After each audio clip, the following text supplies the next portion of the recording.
So I'm interviewing my grandma, and we're talking about the fashion statements when she was a teenager.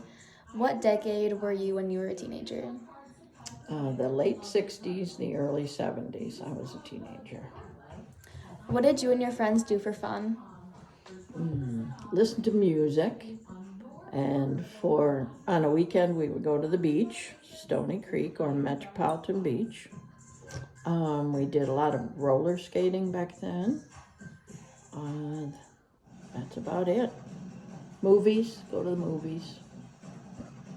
All those places are still around, like Stony Creek. Yep, the beaches are. I'm not sure about all the movies. Probably some of, yeah, a lot of those movies are closed now, but What types of movies or shows did you watch? for a while I liked the scary movies. But then I saw The Last House on the Left, where they have chainsaws and literally kill everyone in the movie. And then I was very angry about that when after I saw it and said this was a waste of my time. And so I wrote a letter to Channel 2 at the time complaining about the amount of violence in this movie. And I happened to be up one night and I heard them read my comment, which was kind of interesting because I thought they would just throw the comments away. But what you say sometimes actually does get heard. That's really interesting. What type of music or artists were around? Oh boy, I liked a lot of the real rock and roll. Oh my gosh, Eric Clapton and the Doors and the Rolling Stones. A lot of that kind of music that I grew away from eventually, but yeah, back then that was it. And a lot of the Motown music was very popular back then. The Temptations and that kind of thing. Nice. Did you go to any concerts? My first concert was Journey, which is still around, the ones that don't stop believing that they play at the Tiger Games. Yep, that was my very first concert. We went to Pine Knob Ford, I believe, and that was a very popular place to go and on the weekends for date nights, and we saw a lot of concerts out there. We liked music back then and now. What were some of the fashion trends like? A lot of the fashion is coming back now with the very high heeled shoes that are pretty crazy. I had one pair of shoes that I loved. I wish I would have saved them for just to look at them once in a while. They were gorgeous. They were almost like a burgundy velvet with flowers embroidered on them, and a very high heel on them, a big stacked heel, and I thought they were just the best thing ever. Only had one pair of those, but they were pretty special. Short dresses, tight bell-bottom pants. They were real tight to your the top of your legs, and at the bottom, that is bigger the better. Like hairstyles?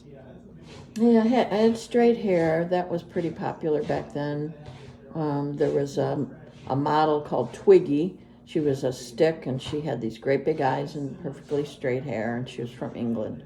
And that got to be a trendy thing to look like her with big eyes and lots of eye makeup and stuff. But I couldn't pull that off. But yep, bell bottoms and midriff clothes that now are pretty popular too. Yeah. That showed your stomach, and I thought those were fun too. So I had a lot of those. And did you have a job when you were in high school? I got my first job after high school. I went to a golf club, which was near where we lived, Lockmore Golf Club. It's still there. I just was a bus person, bus boy, bus girl, whatever. Cleared tables and set up for parties and that sort of thing. Exposed me to a lot of professional people that I could see going to school really made these people more successful because they made a lot of money going over there. It was a pretty exclusive club. at the time. Do you have any memories, like best or worst parts of the job? Well, the reason I quit was because the boys didn't necessarily care for having a girl as a co-worker, and the final straw was they put coffee pots that were full of coffee the night before, because they worked at night, and they put them on top of the ice making machine, and there was a great big bucket that you had to pull down to fill up with ice. And so the next morning, when I go in on a Saturday morning and I'm pulling down the ice bucket, the coffee poured all over me, and I was very irritated, and I quit that day and never went back. Were you the only girl? I was the only girl that was, the other ones were waitresses and stuff, and they got more respect, or the boys didn't hang out, or, have to really deal with them, but that was really irritating. They'd do small things and, hide things, and you'd have to try to find them, and it was just irritating. So, yep, that was the final straw. Enough of that. But that's the only job that I had. And then with your friends and like your hangout places, is there any like stories that you remember? Nothing that I can think of that really stands out. They had Burger King back then, and McDonald's was not as popular as it is now. They had, oh gosh, what was that called? Roy Rogers roast beef. That's not around anymore. The mall that was by our house, my house growing up, was Eastland, and now Eastland is just gone. I don't think there's much of anything there. There used to be a Penny's and I think a Kohl's or something, but I think even those ones closed down now. So it changed over, and the other kind of malls got popular. And did you go shopping a lot? Walking around at the mall, just looking around. We didn't have a lot of extra income when I was growing up, so, but yeah, walking around, seeing what's new and looking at all the stuff. Yeah. Seeing people. So, for some of the leaders of the civil rights movement, such as Martin Luther King Jr., do you remember seeing them on television or recall anything from their time? Yep, that was quite popular back when we were growing up. It was very much in the news quite often. And in fact, at our church, our pastor was named Reverend Allen, and he went to school with Martin Luther King in seminary school. And so he knew him very well and knew about how much passion he had for his, for what he believed in, and he knew he would never stop trying to improve people's lives by having his rallies. And he was a very educated man, which I'm not sure if a lot of people are aware of that, but he had a lot of schooling. And then there was Rosa Parks, and she was, wouldn't give up her seat on the bus to a white man, and that was very popular in the news. And then there was a killing, and I can't remember what they called it, but they killed a bunch of people down south, and they were all black, and they hung them, and for no reason other than they were black. And that confused me as a teenager. I just could not imagine people just being killed just because they were black. They didn't do anything, and that sort of made me mad at the time. And then the riots in 67.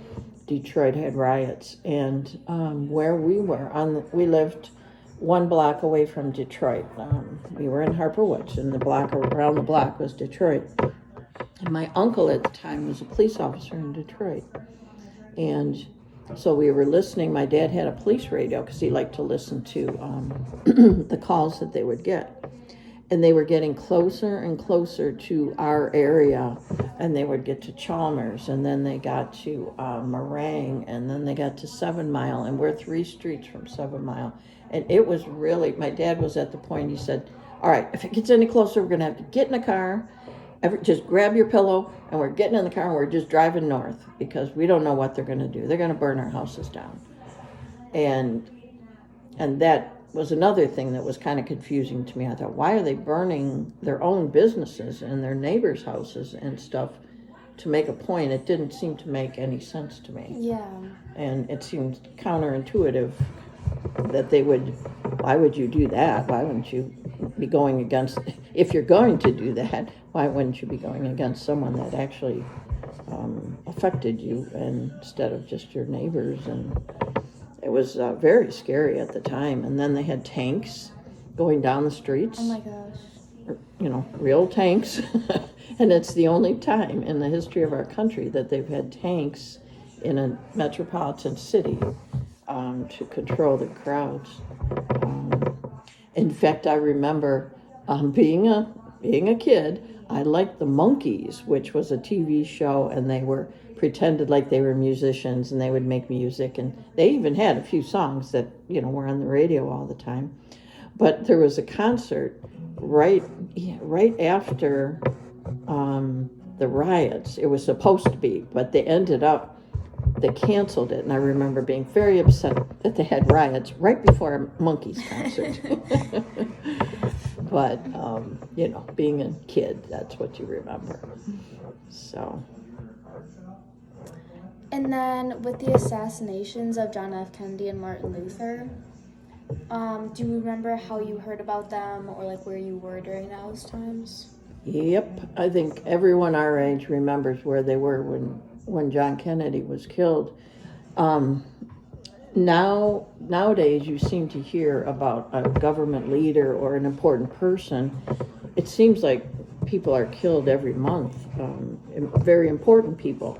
Well, back in the 60s, nobody even would think about killing someone, and especially not a president of a country.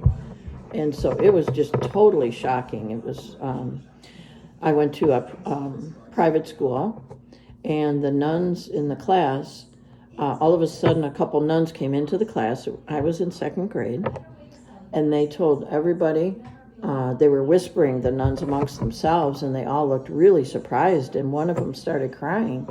And I can remember that because these nuns were not delicate people. They ran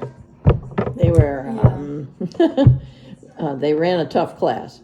And I remember her crying and thinking, oh my God, what happened?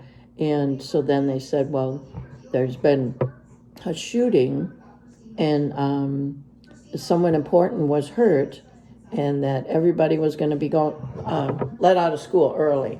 Now, back in the day, we didn't have snow days and anything like that, so the thought of going home early was just so earth-shattering that you knew it was somebody really important.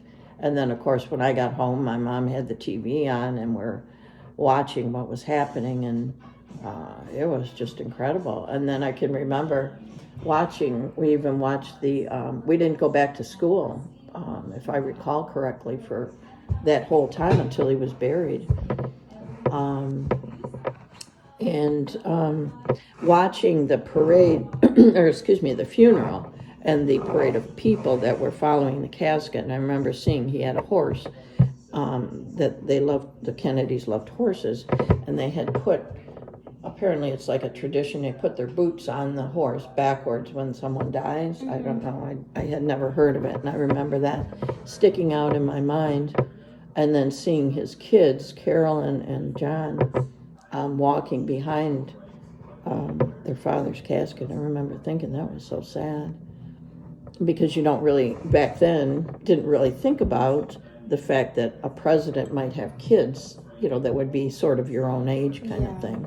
So it was very, it was quite upsetting, and the parents were very upset, because that kind of thing, like I said, just did not happen in our country. You know, if it did, it was somewhere far, far away, and, you know, you didn't really know what was going on. But this really affected them quite strongly. What about Martin Luther? Yeah, Martin Luther King, that was another shocking one. And that was almost on live TV. They showed it over and over of where the shots came from and everything, which, again, at that time, you just did not see that kind of thing happening.